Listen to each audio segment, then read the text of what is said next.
Quarter final मुकाबला भारत और बांग्लादेश के बीच खेला जा रहा है, जहां भारत ने एक विशाल टारगेट बांग्लादेश को दिया है। 303 रन का टारगेट बांग्लादेश को मिला है।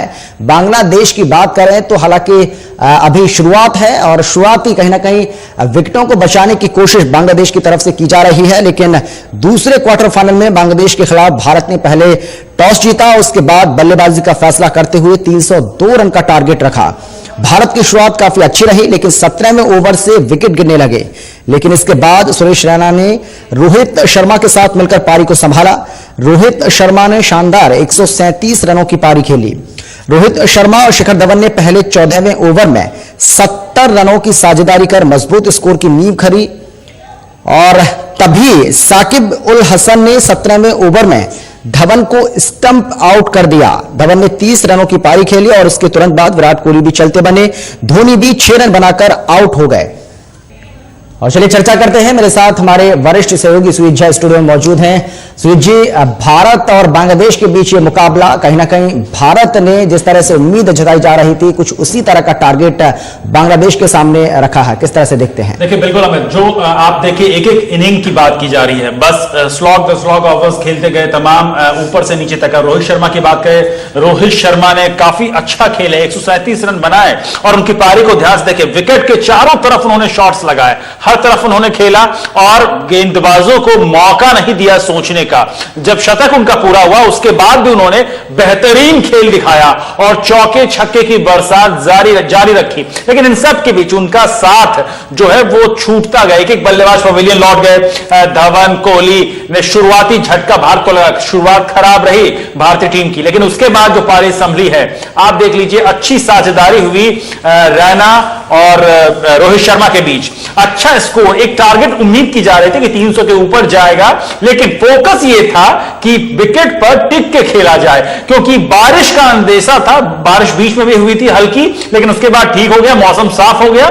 इसी के चलते विकेट को हाथ में रखना था, क्योंकि अगर एक बार मिस करके 2-3 विकेट गवा दिया आपने तो फिर वो मुश्किल हो जाएगा। लेकिन भारतीय टीम के साथ हुआ भी ऐसा ही, 2 विकेट भारतीय टीम ने शुरुआती दौर में गवा दिए, लेकिन उसके बाद धीरे धीरे सब कुछ ठीक हो गया। उसको रिकैप किया भारतीय टीम ने। आप देख लीजिए, रोहित के बाद लगातार 2 विकेट गिरने के बाद उसके बाद जो टीम संभली है उसके बाद अच्छा स्कोर दिया है और स्कोर अच्छे लेवल तक जाकर पहुंचा है। लेकिन इन सब के बीच श्रेय जाता है बांग्लादेश के गेंदबाज जो हैं, श्रेय जाता है बांग्लादेश के जो फील्डर्स हैं। जो क्षेत्र रक्षण हुआ है, बहुत ही खराब फील्डिंग की है बांग्लादेश ने। आप देख लीजिए, नो बॉल डाला है, रैना का क्या छूटा है बाउंड्री लाइन पे, उसके बाद फील्डिंग इतनी खराब रही है, इसका कहीं ना कहीं मुश्किलों भरा रहा पूरा 50 ओवर जो गेंदबाजी की गई है। ये पूरी गेंदबाजी लाइन लेंथ बिल्कुल नहीं दिखाया, बांग्लादेशी गेंदबाजों नहीं दिखाया। बीच बीच में मुर्तजा मुस्तफा ने अच्छा खेल दिखाया, लेकिन 1-2 ओवर के बाद सब कुछ वैसा ही रहा जैसा भारतीय टीम चाहती थी। पिच उम्मीद के मुताबिक फ्लैट था। टॉस की हम बात करना चाहेंगे, क्या टॉस जिस तरह से भारत के फेवर में गया तो कहीं ना कहीं टॉस से भी भारत को इसमें थोड़ी राहत मिली, क्योंकि टॉस जीतकर यदि बांग्लादेश भी, क्योंकि कहा यही जा रहा था कि यदि बांग्लादेश टॉस जीता तो वो भी कुछ इसी तरह का फैसला लेता, तो कहीं ना कहीं टॉस ने भी इसमें अहम भूमिका निभाई है। देखिए, टॉस ने अहम भूमिका निभाई है। जैसा कि देखा जा रहा था, हम लोग लगातार शुरुआत से बात कर रहे थे कि फील्ड जो है, फील्ड काफी उम्मीद है बारिश होगी तो शाम के बाद ओस भी आएगा, वो तमाम चीजें दूसरी इनिंग को हेल्प करेंगी।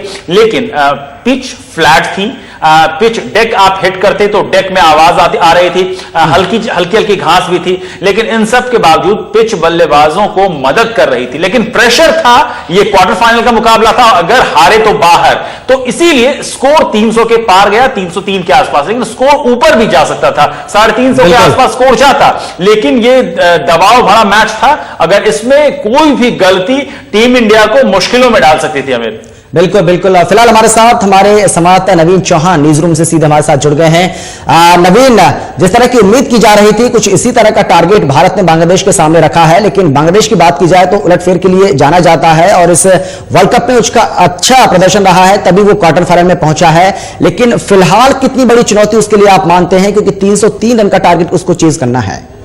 देखिए अमित, बहुत बड़ी चुनौती है क्योंकि 303 रनों का टारगेट है। टीम इंडिया उनके सामने 3 पेसर और 2 स्पिनर्स के साथ भारतीय टीम उतर रही है और साफ तौर पर भारतीय टीम फॉर्म में, आप देखिए गेंदबाजी मोहम्मद शमी, आग उगलती गेंद जा रही है। जिस तरीके से उमेश यादव गेंदबाजी कर रहे हैं, बहुत शानदार, लाइन लेंथ अच्छी हो रही है, पूरा विकेट का पूरा फायदा उठा रहे हैं। और सबसे बड़ी बात यह है कि मेलबर्न का जो विकेट है काफी तेज विकेट है, अच्छा विकेट है और कहीं ना कहीं बल्लेबाजों को तो मदद की है जो 303 रन भारतीय टीम ने बनाए हैं, लेकिन जिस तरीके से टीम इंडिया की अब गेंदबाजी है उससे भी काफी उम्मीद है। और बांग्लादेश की जो बल्लेबाजी है वो 303 रनों को चेस कर पाएगी, ये सबसे बड़ा सवाल है। लेकिन नवीन, यहां पे तमीम और इमरूल जो है उन्होंने पारी की शुरुआत तो की है, लेकिन महमदुल्लाह को नहीं भूलना होगा।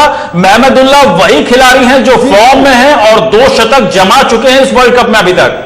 बिल्कुल, महमदुल्लाह की बल्लेबाजी हमने देखा किस तरह से शानदार बल्लेबाजी की। हमने देखा है पिछले मैच में उन्होंने शतक मारा, उससे पहले उन्होंने लगातार शतक, यानी 2 लगातार शतक मार के बेहद शानदार फॉर्म में है। और सबसे बड़ी बात की बहुत कॉन्स्टेंटली अच्छा प्रदर्शन करते रहे। लेकिन क्या एक बल्लेबाज के दम पर आप मैच जीत पाएंगे? क्या माफ कीजिएगा, क्या एक बल्लेबाज आपको मैच जिता पाएगा? क्योंकि पूरी टीम में और जो बाकी बल्लेबाज हैं वो जो लगातार अच्छा प्रदर्शन होना चाहिए वो नहीं है। एक मैच में खिलाड़ी चलता है, अगले मैच में वो फॉर्म दिखता है, तो कहीं ना कहीं बांग्लादेश की कमजोरी है। और सबसे बड़ी बात यह है कि 303 रनों की चुनौती है, काफी बड़ी चुनौती है। भारतीय टीम के जो गेंदबाज है पूरी तरह से खूंखार शेरों की तरह है। इस समय जो हमने देखा लगातार पूरी तरह अजय बढ़त भारतीय टीम के साथ लगातार जीतते जा रहे हैं, कोई भी मैच वर्ल्ड कप में गंवाया नहीं है। तो लगातार जीत की बात की नवीन, यदि भारत यहां पर जीत हासिल करता है, क्योंकि अब इतना मुश्किल नहीं लग रहा है बांग्लादेश जैसी टीम के सामने, वो भी 303 रन का टारगेट जब उसके लिए चेस करना हो, लेकिन फिर भी क्योंकि भारत यदि यहां पर जीत हासिल करता है तो उसके बाद ऑस्ट्रेलिया या फिर पाकिस्तान से उसका मुकाबला होगा। उस मुकाबले को किस तरह से देखें? देखिए वाकई नॉकआउट मुकाबला है, श्रीलंका बाहर हो चुकी है और अब बांग्लादेश और भारत के बीच क्वार्टर फाइनल पूरी तरह से चला। भारत ने तो चुनौती दे दी है 303 रनों की, लेकिन आगे जो सेमीफाइनल की आपने बात की, 2 टीमें ऑस्ट्रेलिया या पाकिस्तान, इन दोनों में से साफ होगा कि आखिर कौन भारतीय टीम के साथ भिड़ेगा। क्या ऑस्ट्रेलिया भिड़ती है या फिर पाकिस्तान भिड़ती है? तो सबसे बड़ा सवाल यही है कि पूरी तरीके से कहीं ना कहीं टीम इंडिया इस समय से जबरदस्त फॉर्म में दिख रही है और दिख भी रहा है, क्योंकि अभी शुरुआत हुई है बांग्लादेश की बैटिंग की और कहीं ना कहीं विकेटों का जो सिलसिला है वो अब शुरू होता दिख रहा है। तो कहीं ना कहीं भारतीय टीम अच्छी बल्लेबाजी यहां पर करती, गेंदबाजी करती दिख रही है और उम्मीद है कि हम सेमीफाइनल में जाएंगे और वहां पर जो भी टीम भिड़ेगी भारतीय टीम उसे हराएगी। और अब ये सोचना ही नहीं कि वो टीम फिर पाकिस्तान हो या ऑस्ट्रेलिया हो, हमें वर्ल्ड कप पर नजर है। अब तो कुछ भी हो, भारतीय टीम को अच्छा खेल दिखाना ही होगा। लेकिन नवीन, क्या हमें थोड़ा सा सब्र रखना पड़ेगा थोड़ी देर के लिए? क्योंकि अगर महमूदुल्लाह चल जाते हैं, मुर्तजा कप्तान है, अच्छा खेलेंगे, रोबेल हुसैन को हम नहीं भूल सकते हैं, ये ऐसे बल्लेबाज हैं जो मौके पे चौका लगा सकते हैं। बिल्कुल, जिन भी खिलाड़ियों की आपने बात की बेहद शानदार है। एक नाम लेकिन आपने छोड़ दिया, शाकिब अल हसन, वो गेंदबाजी के साथ साथ बल्लेबाजी भी बहुत अच्छी करते हैं। हमने देखा पिछले मैच में भी तक मारा था, यानी कहीं ना कहीं उनमें भी दम है। लेकिन भारतीय टीम अच्छी गेंदबाजी दिख रही है, शुरुआत हो चुकी है और अब उम्मीद यही है कि जो स्पिनर है रविंद्र जडेजा और आर अश्विन अच्छी बॉलिंग कर रहे हैं। लेकिन 2 खिलाड़ी में अगर आपको बताऊं, एक तरफ अश्विन और एक तरफ मोहम्मद शमी, यानी एक तरफ पेसर और एक तरफ स्पिनर, ये जो 2 गेंदबाज हैं ये बहुत ज्यादा तालमेल दिखाई दिया है पिछले मैचों में। शमी सबसे ज्यादा विकेट लेकर आगे बने हुए हैं, 15 विकेट उनके पास है, भारतीय टीम से सबसे ज्यादा विकेट उनके पास है। तो कहीं ना कहीं वो गेंदबाजी आज उनसे उम्मीद है कि वो आज अच्छी गेंदबाजी करें, ज्यादा से ज्यादा विकेट लें और सबसे टॉप पर पहुंच जाए वर्ल्ड कप में। तो ये कहा जा सकता है कि भारतीय टीम की इस गेंदबाजी से बहुत उम्मीदें हैं, बस अब थोड़ा सा इंतजार करना होगा और अगली बार जब हम चर्चा करने के लिए आएंगे तो रिजल्ट हमारे सामने होगा कि भारतीय टीम अब सेमीफाइनल में पहुंच चुकी है। बिल्कुल बिल्कुल, शुक्रिया आपका नवीन इस तमाम जानकारी और बातचीत के लिए।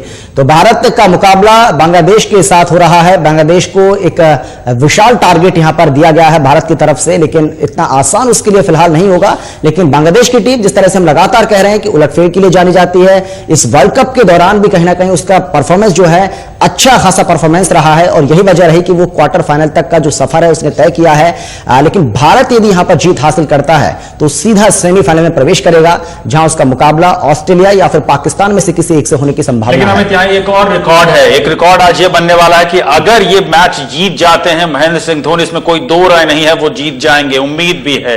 लेकिन अगर ये जीत जाते हैं तो उनकी 100वीं जीत होगी, वनडे क्रिकेट में बहुत बड़ी जीत होगी।